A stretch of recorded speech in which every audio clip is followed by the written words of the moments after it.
BNP এই নির্বাচনে যাওয়ার এই আমি বলবো এই অপনির্বাচনে যাওয়ার কোনো প্রশ্নই আসে না। গ্রামে গঞ্জে বাংলাদেশের জেলায় উপজেলায় ইউনিয়নে প্রতিটি স্তরে ঘরে ঘরে এই যে বাংলাদেশের রাজনীতির যে সংঘাত সেটা ইন্ট্রোডিউসড হয়ে যাবে, সেটা প্রবেশ করবে এবং আজকে তাই হয়েছে।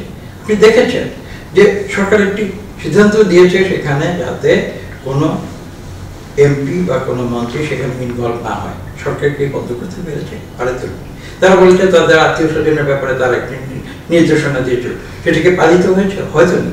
কাজে উপজেলা নির্বাচন আর কেন্দ্রীয় পর্যায়ের নির্বাচন দুটো সম্পূর্ণ আলাদা জিনিস এবং এখানে আজকে কেন্দ্রীয় তাদের যে হাত, তাদের যে ক্ষমতার হাত সেটা স্থানীয় পর্যায়ে প্রসারিত করার জন্যই সরকার এই যে একটা অপসংস্কৃতি আমি বলবো যে নির্বাচনের অপসংস্কৃতি সেটা তারা ইন্ট্রোডিউস করে দিয়েছিল স্থানীয় পর্যায়ে, যাতে সেখানে তারা হস্তক্ষেপ করে পুরো দেশটাকে তারা ক্ষমতার জোরে কবজা করতে পারে, গণতন্ত্রের জোরে নয়।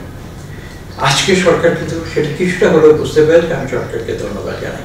সরকার নিজেরাই তাদের নিয়ম পরিবর্তন করেছে, তারা নৌকা ডুবিয়ে দিয়ে তাদের সেখানে বলেছে যে তারা নৌকা নিয়ে আর উপজেলায় নির্বাচন করবে না, কিন্তু তাতেও কিন্তু শেষ রক্ষা হয়নি। আপনারা দেখতে পেয়েছেন সেখানে আওয়ামী লীগের ভেতরে অভ্যন্তরীণ কোন বিভেদ, নিজেদের মধ্যে মারামারি হানাহানি, ইতিমধ্যে কয়েকজন সন্ত্রাসের আওয়ামী লীগের অভ্যন্তরীণ সন্ত্রাসের কারণে ইতিমধ্যে বোধহয় নিহত হয়েছেন, তার উদাহরণ এই গত কয়েকদিনে সৃষ্টি হয়েছে। এই পরিস্থিতিতে বিএনপি এই নির্বাচনে যাওয়ার আমি বলবো এই অপনির্বাচনে যাওয়ার কোনো প্রশ্নই আসে না এবং এই সমস্ত কিছু বিবেচনা করেই কিন্তু আমরা সিদ্ধান্ত